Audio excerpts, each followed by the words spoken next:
That thing in red, the thing in blue, those are polynomials. Topic looks scary. This topic's actually not too tough. Oxford Dictionary tells you what a polynomial is. You can read it for yourself. I'm more interested in this down here. Always write terms in descending order of variable powers. What I mean by that is if you have a polynomial in the correct form, I should be able to look at the powers of your variables and they should be going down. Okay? From left to right. So 4, 2, 1, 0. Remember, power of 0 if you don't have a variable. Power of 1 if your variable does not have a exponent showing. All right, this blue guy, 4, 3, 2, 1, 0. Okay? So the powers of your variables, the exponents for your variables, need to be arranged from largest to smallest if you are putting a polynomial in standard form. Now, how do we add polynomials? Very simply, you can only combine like terms by adding and subtracting. So only like terms. All right. Add or subtract, you can only combine like terms. And what are like terms? We've talked about this before, actually. Like terms are terms that have exactly the same variable components. Okay? Same variable, same power. So basically what that means is I can combine 3c to the fourth with 4c to the fourth, but I can't combine 3c to the fourth with 19. Because it doesn't have the same variable parts. All right, I can't combine 3c to the fourth to 2c to the third because they don't have the same variable parts. Okay, so there's a couple different ways that people like to add polynomials. Draw a shape around like terms and then add them. So 3c to the fourth plus 4c to the fourth means I have 7 of these things, whatever they are. Right? 3 cats plus 4 cats, 7 cats. Then use a different symbol or different color if you have access to that for my next term. Although I'm going to skip this one because this is a 2 and I see a 3 over there. So let me deal with my 3 first.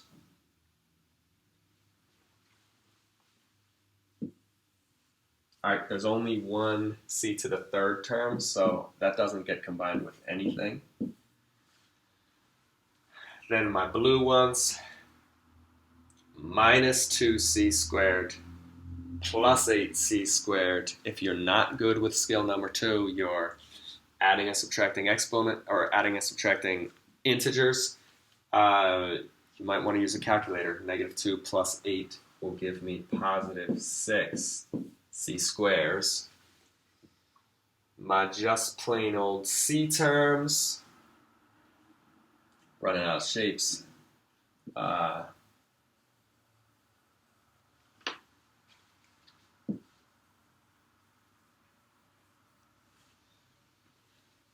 Five c's minus, remember, if you don't have a coefficient in front of your variable, there's an understood 1. So 5c's minus 1c is 4c's. And then lastly, my regular old numbers can combine. 19 plus -11 is positive 8 plus 8. And this would be a final answer, okay? Final answer, 7c to the fourth plus 2c to the third plus 6c squared plus 4c plus 8. Again, looks complicated, but really all you're doing is identifying like terms, combining them, okay? It's kind of like doing 5 separate addition problems. All right, some people don't like to loop around their numbers, so they will just put little symbols underneath of the numbers.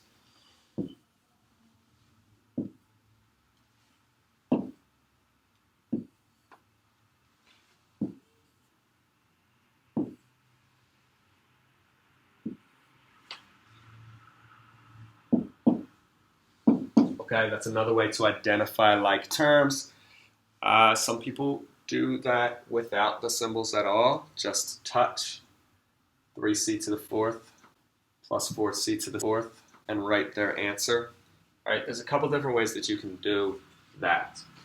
If all of those ways are too confusing for you, with this second example, I'll show you the other way that people sometimes do this. Vertical addition. Let's identify your powers. So we got 6. We don't have any 5s. 4, 3, 2, 1, 0. All right, these are my powers. And I'm going to rewrite my terms underneath of the powers.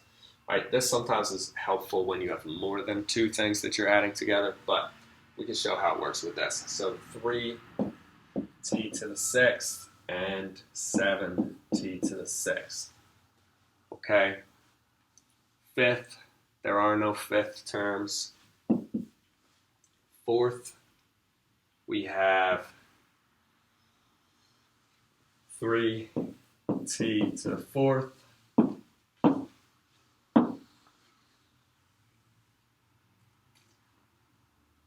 3rd, we have minus 5t to the 3rd. And we have plus 1t to the 3rd.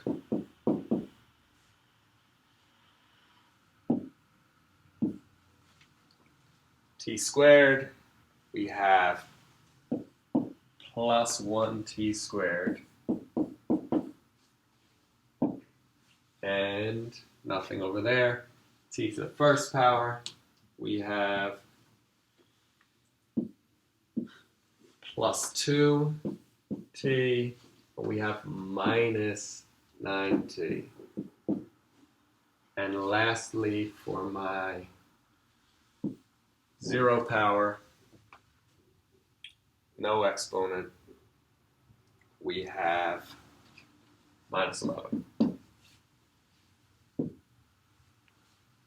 Okay, so it's just another way to arrange the terms, and then you're just adding straight down like an elementary school addition problem. So 3t to the 6th plus 7t to the 6th is 10 of those things, whatever they are.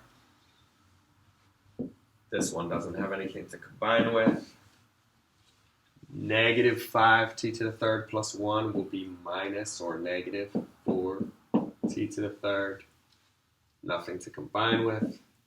Plus t squared. All right, the 1 is optional. 2t's minus 9t's is negative 7t's and negative 11.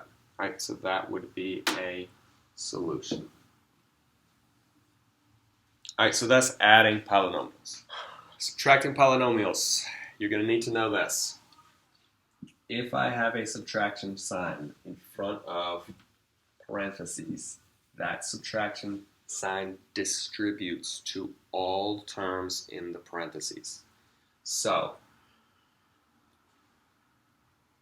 some people like to begin their process the same way that you would do an integer operation problem, change subtraction to addition, and then switch the signs that follow it. But you have to switch all of the signs that follow.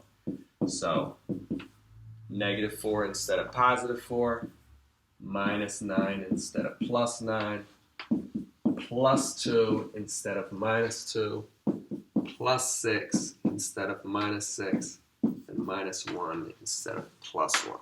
A lot of times when people are doing subtraction problems, it makes sense to use the vertical method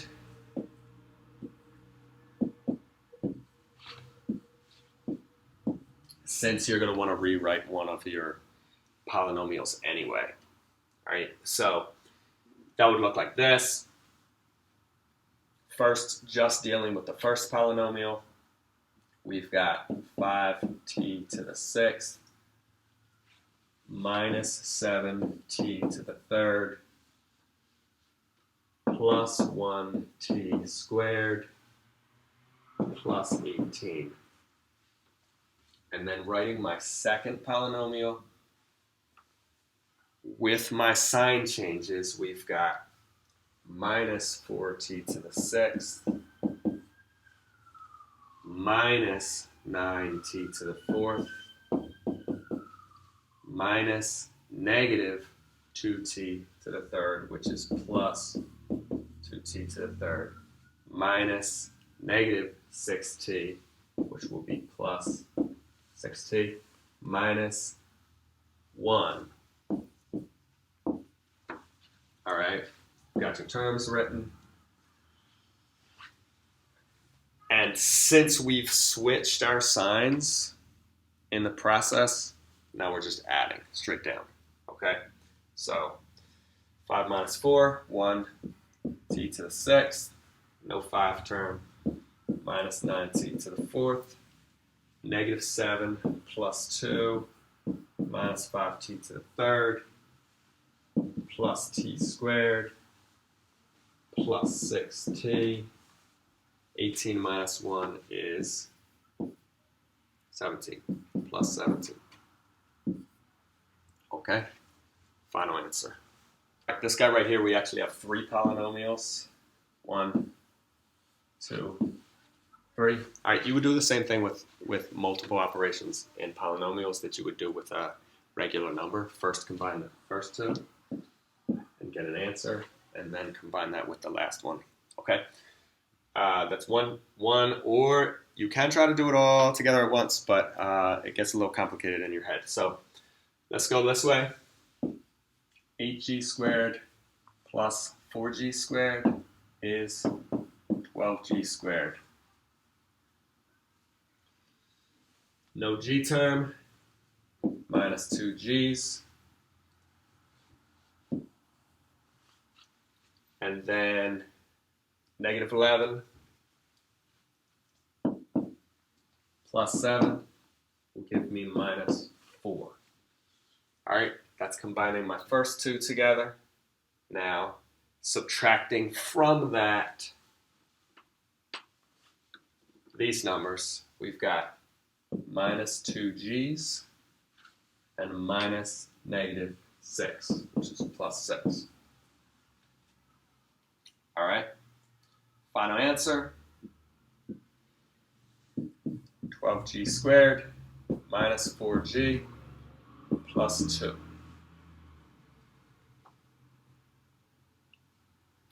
That's the basic process. You're just combining like terms. Combine the variable terms that have exactly the same exponents. All right, that's about it for this topic. I got a whole bunch of these that I can do. If you want to hit pause right now, try a couple of these and then scroll forward to see how you did with them. I would suggest you try at least one addition and one subtraction problem on your own to see what you can do with them. And then I'm going to just do these, see if you get what I get.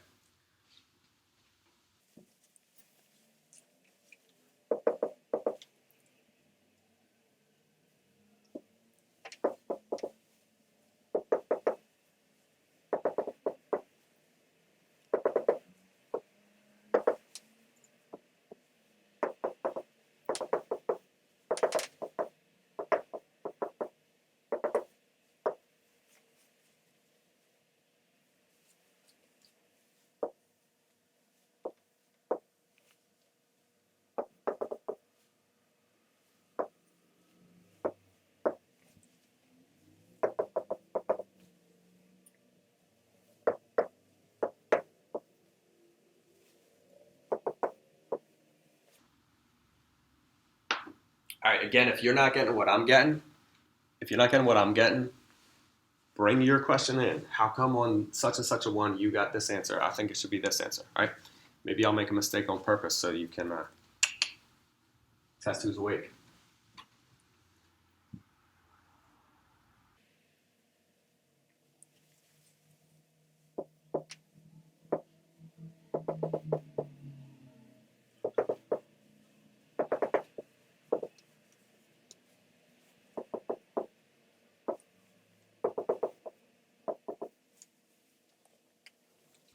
Notice when we get 0 a squared, 0 times anything is 0, so I can just drop that term out entirely.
There is actually a way that you can check if your final answer actually matches your original answer. If you wish, with a calculator, you just pick any number except for 1 or 0 to be m. So like if you picked m is 7, you could do this whole problem with m is 7. Go like this: 18 times 7 to the 4th minus 19 times 7 to the 3rd minus 3 times 7 squared plus 10 times 7 minus 5. Alright, and I get this number, 36619. And then do the same thing with the same number in the original problem. So parenthesis 16 times 7 to the 4th minus 11 times 7 to the 3rd plus 8 times 7 parenthesis minus parenthesis negative 2 times 7 to the 4th plus 8 times 7 to the 3rd plus 3 times 7 squared minus 2 times 7 plus 5, parenthesis, enter. Okay? If you pick any number, it doesn't have to be 7, and you end up getting when you substitute that number in, you end up getting your final line matching your original line, then you can be pretty confident that you didn't make any mistakes. If you definitely want to check on the quizzes, am I right? If you have extra time to check, am I right? That's one way you can do it. Bonus for the people that made it this far.